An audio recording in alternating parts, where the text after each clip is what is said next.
It is such a treat to be out teaching the burst block template and some of the patterns out there in workshops, but what I love is seeing what all of you are coming up with. So today's project was inspired by one of my students, and I'm calling it the Bursted Block Star. Let's get started.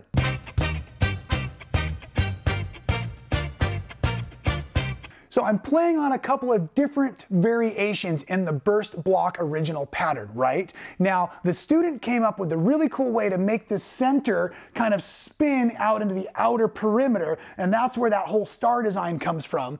But I decided to add a little more spice by mixing up our colors, where before the burst blocks have always been done with 2 fabrics, where today we're using 3 fabrics in each square to make just a little bit more interest, right? Super exciting. Better than that, Anthology Fabrics has come up with this fantastic line of batiks, and they're beautiful and they're pre-cut at 10 inches square. An original burst block, you used all neutral in half of the square and then colors in the other half. For this, I want you to get 2 packages of 10-inch squares, and we're just going to use all color as you see. We don't have any common or any neutral color. Today is all about contrast and impact in the variety of colors we have chosen. As a matter of fact, let's go over to the design wall, and I'm going to show you how I've broken these fabrics apart. Now you see here we've got all 20 colors laid out, and just as a reminder, I've used 2 entire packages of those 10-inch by 10-inch squares from Anthology Batiks. So what we've got here is my lightest of my blues, and I see this as a blue into green color story. So my lightest of my blues heading this direction. Now when I get here, I come back over to this color. So this is 1, 2, 3, 4, 5. Here is number 6 in my eye, 7 and on. From here at 10, I go to 11, and this is a bluish greenish. Then I get really into my dark greens, and the dark into the medium, back out through the lights in the green itself. Now the center of the quilt focuses on the lightest of the squares, and so I'm going to make 4 total, and I'm going to use all 4 from color number 1. I'm going to use 2 squares from color number 3, and I'm going to use 2 squares from color number 5. Okay, now I've gotten these center squares already built out for us, and before I dive too far into the actual construction, let me show you how these come together. Okay, so you can see here, this is that fabric 1, there's fabric 3, and there's fabric 5 being used, and then, so I've made 2 of those. Now the big thing with today's project is we're thinking in multiples of 2s and 4s as we go through. So I've made 2 of these, and I've made 2 of these, as you see. And now we're going to get ready to build out some of our corners, right? But look at the quilt here. As we're looking to build this corner here in a second, I want you to notice we have real high impact in the center of the project. Then these ones are more of our medium impact as we go around. As I was pointing out at the table, this square and this square are identical, so they're going to travel kind of on this diagonal opposite throughout the quilt. So this square diagonally is opposite to that square. So what will be in this corner will also be down here in this corner as we work through, right? Now these again are more medium contrast. I'm saving some of my real high contrast for these corner pieces. These are all built out the same. And then I'm also saving some more neutrals for my fill-in spaces through here.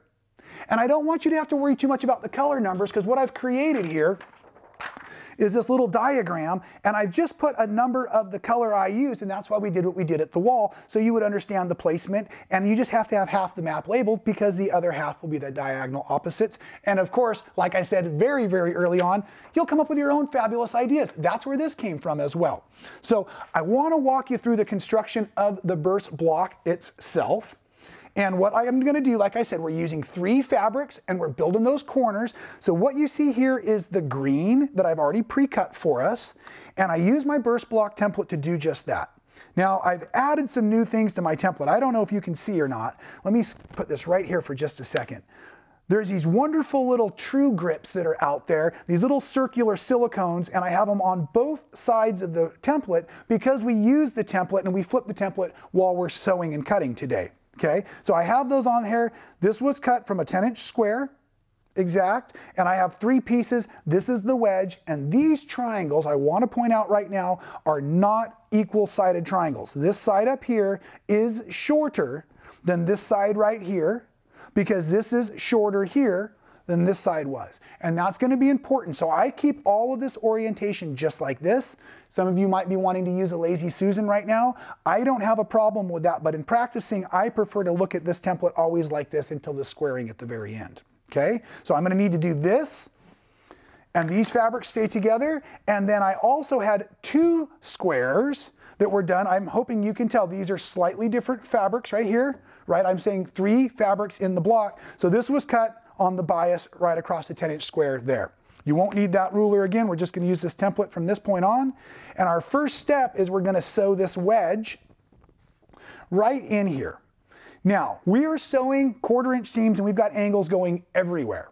So the first thing I want to point out is we are not going to line up this bottom seam.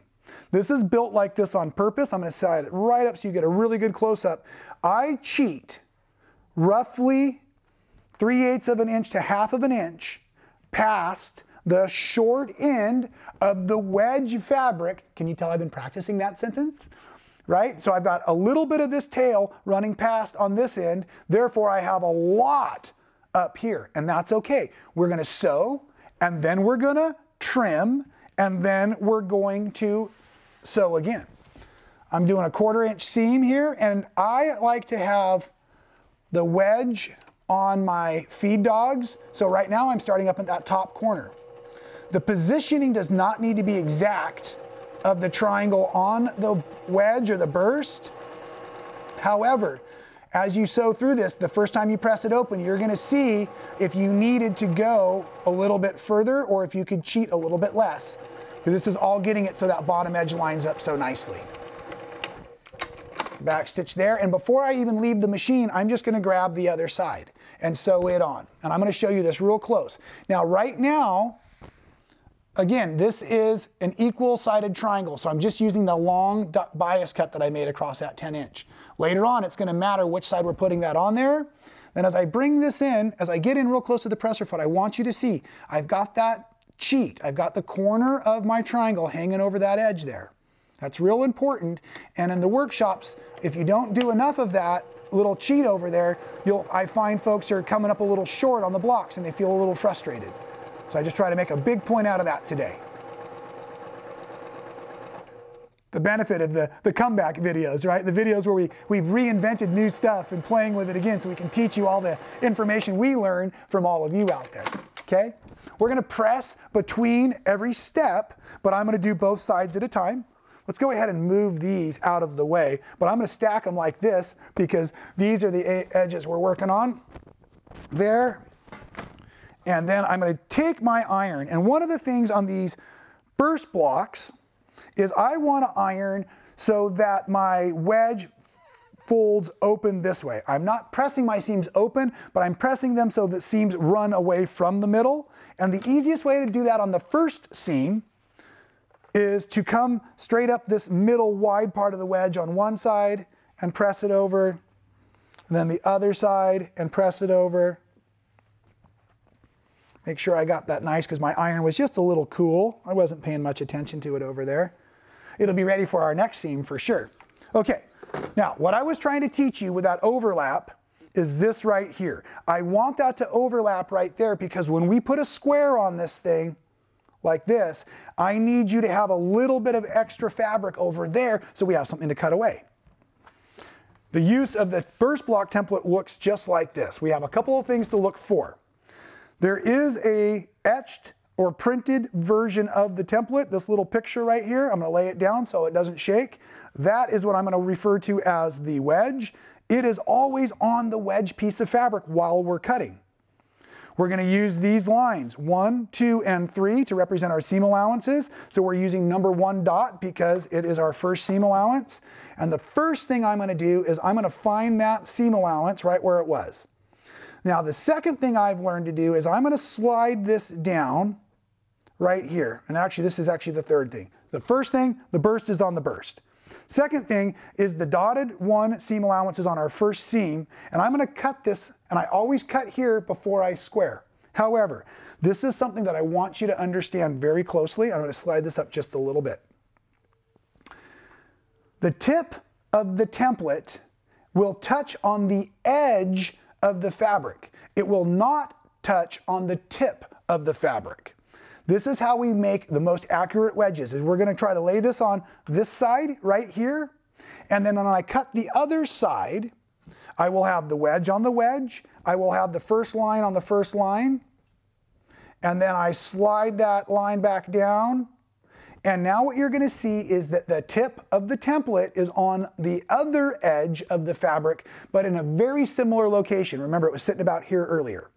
Now, if I've done that slow enough and you understand, I can start blasting through the cuts, right? So that's really important, and that sets that wedge angle a little bit. And if you're getting all kinds of different size wedges up here, that could be possibly why, all right? So now, wedge, line, look at that tip on the edge of the fabric. I'm going to slice first here. And I'm saving this. The scraps are used again. Now I'm going to go ahead and I rotate this a quarter turn. I'm going to use this 90-degree line here, so the big box is on the big corner of the template, and I'm going to cut this right off. I'm not doing the bottom corner yet. I'm going to spin this around. The template is now flipped upside down. That's why I've used dots instead of numbers, so you can still read them there. The wedge is on the wedge. The first line is on the first line, and I'm sliding this down to line it up so that tip is on the edge of the fabric, and I have grippers on both sides of the template. So now I can hold this with my right hand and pretty safely cut this with my left hand, like yay. Oop, that's one little thread. I don't ever quite put as much pressure. I'm so nervous with my left hand. And now I want to keep these triangles in that same orientation because now they are no longer equal-sided triangles either. Let's go ahead and cut this last 90. So I'm looking at this line here, and I'm going to cut this line there, like that. Now there's another cool trick. Remember, this big corner is setting the square of our block. Therefore, so will this small corner set the square of the block. Now when I want to trim this thing, one of the tricks we've learned also, let's see if I'll show it to you like this, it'll make the most sense, and then I'll make it so you can see a little better. We're going to take our wedge and we're going to spin it around. I'm going to use this big edge to cut both of those at the same time. Now, what I have to do though is I have to make sure that the little tip is in line with the tip on the wedge fabric up there. It may not necessarily touch. Remember, we're going to trim these down just a freckle, but I want it pointing right at it so that I know that this line is square.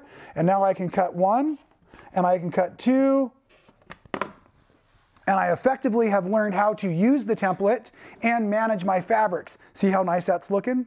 Okay, so the next thing we're going to go ahead and do is we're going to bring back in the green fabric. So it's an alternating color order. This green is the same exact green that the center is. So whatever is the burst is also the companion fabric. It's the outer edges that are changing. So now it doesn't matter which is which, but I'm going to sew this on, and I'm going to still cheat down here that personal little cheat I need, which for me is about 3/8 of an inch. I'm back over at my machine.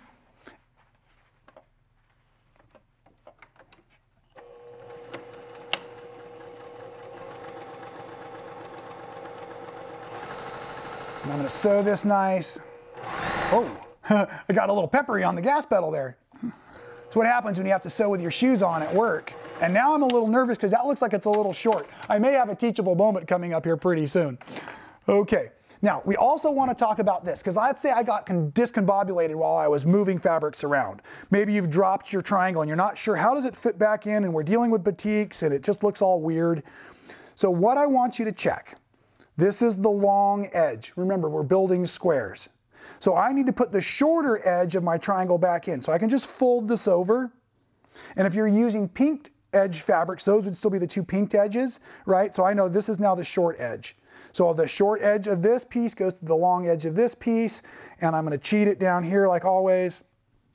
And now I know how to get back to the sewing machine had I dropped those fabrics or gotten misaligned. And you certainly can do these chain piecing style, but I handle one color grouping at a time.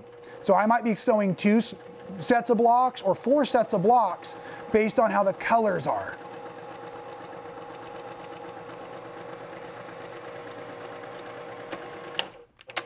Like that. Okay, so those are 2 pieces are on there.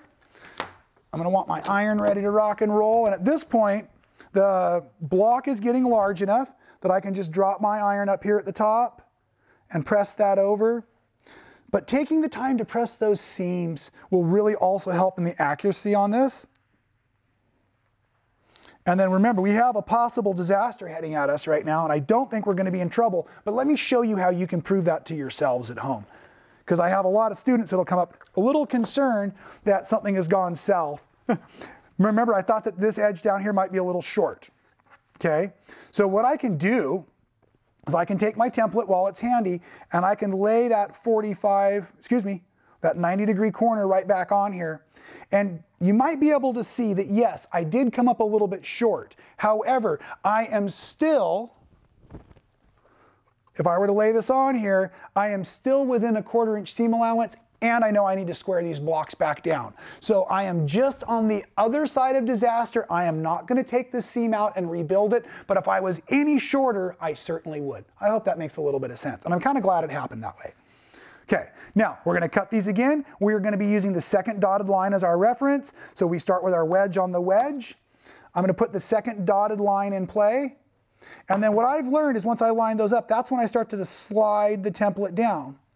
Now again, the tip of the template is touching the edge of the fabric, but it's not touching where it was before. This is a new mark. It's just touching on that edge so that I have a registration for the other side. I like to cut the wedge first, and I get the biggest piece of scrap fabric that I can use again this way. Then I cut off the top, and at this point I would rotate and cut the bottom corner. However, as I just pointed out, there's not going to be much to cut. I'm sure glad I got that out of the way. That would have really bulked up the quilt considerably, I'm sure. Now, wedge needs to be on the wedge when I'm cutting, so I've already flipped it. That's a good thing. Double dot line. I'm sliding this back down. Now that tip is on the other side of the fabric wedge, and that's right where I want it. Very not left-handed today. Most days I'm just mostly not left-handed, but today it feels like I'm very not left-handed. I sure like the way these grippers are sticking to my ruler though. That's great. Nice clean cut here. And then the bottom cut, we're going to do one more time. Using that square edge, looking at this and this. This little bottom corner, I want you to be careful with, because if you get your angles considerably off in the beginning, they can get a little bit disastrous later on. So we can always trim them down to 9.5 inches square, I guess, if we wanted. Okay, we're ready to put on our third seam allowance. Now, what I want to point out is we do want to keep these fabrics on their same side of the wedge. So this is this, let's call this fabric A, and this is fabric B, right? Those are the same. Now, real quick, before we sew this, I want to bring back those center squares, because the center squares, I constructed it differently. I mean, there's the same method, but different color placement. Look at this. See, what I did is I moved the colors. Instead of being one side here, one side there, I put one color as the first seam allowance, then the second seam allowance is the wedge, then the third color is the color from the other square, right? So you can see that what I used here, the remnant came over here, what I used here, the remnant came over here. So in the little information, you'll see that. So these ones are what I call split blocks, and the other ones are just 3-color blocks. I hope that helps a little bit. Okay, now let's get these stitched on real quick. Same little cheat down here at the bottom. And I'm going to cheat a little further on this one, because this one was short to begin with. And I also know that the triangle that I'm holding in my hand right now will basically be scrap from here on out. I will not be using the rest of this triangle yet in this project. I say it like that way in case I ever figure out a cool way to use them for borders and stuff. Then I'll say I was always planning for that, which may or may not be true. Okay. And just double check that I have my shorter side going on that long side up here. I've got that tail cheat down there a little bit.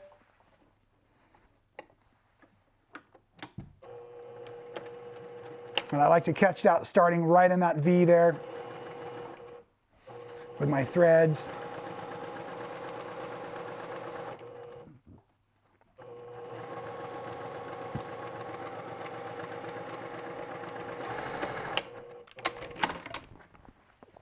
Okay, we're going to get this pressed real quick.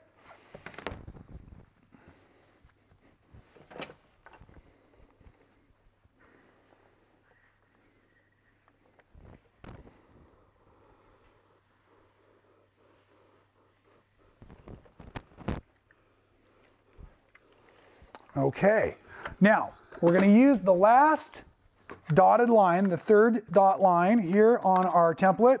So I need to make sure that that wedge shape is on my wedge of fabric. Third dotted line is lined up here. Now what's going to happen at this point? And of course none of this was intentional on the design of the template, it just happens. But look real careful. The tip of the template has now jumped to the other side of the fabric. It is still not touching at the tip of the fabric. I do not want you to try to make this tip of the template line up to the tip of the fabric. It's not intended to do that. It's just giving us an orientation mark for both sides. So this is ready and perfect, ready to be cut. So I'm going to slice this off, save that for that project we're designing together, and I'm going to cut this off here. Come back down to the bottom. Get my lines good, get my head out of the way so you can see what I'm doing. And then I can cut that there, and obviously you can see where that's that little almost disaster thing we're going to leave there so we know it's there for ourselves. Now we're going to cut this side. So the wedge goes on the wedge. My third dotted line is over here. I'm using my slide down method to get that straight line. Now on this one, and I'm going to point this out because this also happens, it shifted a little bit. Okay, so it's off by 1/16 of an inch. I wanted it here, and now it's there, and I'm not going to stress over that. Okay, that could be pressing, that could be a shaky seam allowance, that could be a little bit of a shifting and a cut. I'm just using that for my orientation. If it was greatly off, I would have to consider why that happened and look at it from there before I went any further, because once you cut into this, you kind of own it. This is all that's left of these squares. And those are the rest of the team that are standing behind the cameras right now all have a really big smile on their face because they know what we've been working with these wonderful fabrics here. We just love this stuff, but I wasn't willing to let an inch go to waste, I tell you what. Okay, so now I'm going to cut this last corner off. Like yay. And now I want to point this out, okay, because we're getting ready to add on our last green triangles. This is something I also see in workshop, and I do it myself at home, so I'm not just trying to point fingers. The seam allowance is only from here to here, okay? It's kind of hard to see, but there's a slight bend where before we were always slowing all the way through the end. This is not the seam allowance to there. It only goes to here. So when we put this triangle on, you can see that here. When I set it, though, right sides together, I have this terrible tendency to bend this corner over to make it match up. So please don't. Just let that lay flat, scoot it down a little bit like yay, and then we're just going to trust that it's going to work, and we're going to come over here to the machine, and I'm going to stitch the same 1/4 inch seam allowance, starting on that blue triangle and locking in what I think. We're going to sew up here to the end. This one, I don't want you to start too far down on your cheat, because if you do, you may find that it doesn't come up far enough here. We've really gotten into the end of our scraps, so we're getting pretty low on our pieces on this one here. And we're going to start up on this side this time. And this is the one I always seem to bend the corner on because I'm sewing towards that skinny tip. And just because I always cheat my fabric, here I want to do it again, but I won't. I'm going to be on my best behavior and no more cheating. So right through that corner, and we are set. So we're going to press it open at this point. And what I'd like to do is show you how to use a big square to trim this down, and then take another couple seconds and walk you through some of the layout and how those blocks get put back together in the orientation. And I'll let you go to your sewing rooms here pretty quick, but we have a few more things to still cover. Now, this big square is most likely the most true portion in your entire block so far. So I'm going to start using that as my true corner. I'm going to take my square that is larger than what I need. I'm going for a 10-inch square because these go back to 10-inch square. And I'm going to start, and I'm going to first slide so you can maybe see what I'm looking at, but then I'm going to have to move it so I can cut a little bit better. But there's this 10 by 10 corner. So if I line this up in here perfect, and my eyes are looking at this line and this line here, I'm really hoping I have a bunch of fabric hanging out here and here. But one of the other ways to get this thing really square and true See if I can do this. Oh, wow. I think I just came up with a whole new sewing educator technique. Now, if I move this over here, I also want you to see the diagonal line running from corner to corner, because that will keep this as crisp and as square reading as possible. So on a perfect world, I have a beautiful edge and a beautiful edge here. It is set on 10-10 right here. My diagonal runs right through the corner that way. And now I'm going to trim all the way through that edge, and I'm going to trim all the way through that edge. Okay. Now I'm going to take this and I'm going to rotate it 180 degrees. And now this corner is going to be on that same 10-10 mark. And those other outside edges are perfect. And chances are the edges to be cut should be just about perfect as well. And I just have these little corners to take off as I come around. Just like that. And I've got a beautiful square. You can see that that little problem isn't going to be as big of a problem as we were concerned about. And as I clean this up, let's start talking about how we're going to build this wonderful quilt. Now, I might need to slide this a little bit out of the way. We'll just see what happens. I'm going to take a second and just move this too, so we have plenty of space. I want you to start on your design in the center itself. Now, look at the quilt. We have a change in orientation real closely. In the very center, I want you to join your small tips of your burst or your wedge shapes. In the other projects, it's always gone small tips to small tips and then big tips to big tips, or not touching at all, because there's another one we call gator. Anyways, so for this, we talked about using our same blocks in mirror directions. So I'm going small tip to small tip, and then small tip here to small tip here. Okay. Making sure that looks right. So I've got this fun alternating method as it goes around here, right? So all of those are those small squares coming back in. Now I believe I stacked this up in the right orientation. So when I flip these over, I have 2x2s. So this one is the same as this one. And I'm not going to really worry exactly. I guess it was right here. So I guess I did worry. So what I'm going to point out right now is, look at this. This is the big wedge. And now I'm going to put together 3 small wedges here. So if I'm going to come over here and I'm going to put this small wedge here pointing up, then I'm going to take its counterpart and I'm going to take that and I'm going to put the small wedge here pointing down. I'm hoping this is making some sense. Okay? And I'm not sure if this is exactly what I did on the wall behind me, but I'm going to take another one. I mean, color-wise, I know this is the orientation. I'm teaching orientation right now. I'm not as sure if I'm putting the exact colors where they go, because they were all built to be medium contrast. What I will say is this block looks more similar to this block than this block. And because of that, I would like to fit this block in probably right here. Oops, that's a big tip to a big tip. So I need to spin that. So that's a small tip over there. So if I put it here, then the opposite location is up here. The diagonal opposite location's there. And I bring this one around for that small tip. So that was there. That is there. And as I said, I had been building out those corner blocks. So here's the one we just finished together. So I'll put it closest to you there. So that means that this one's going to be down here. And then this one will fill in up here. And then this one will fill in down here. Okay? But I don't want you to sew it all together yet. What I want you to do is go ahead and build out the rest of the blocks for this outer row. Just a quick reminder, there's some really high contrast going on because I love the way those 3 dark wedges come together.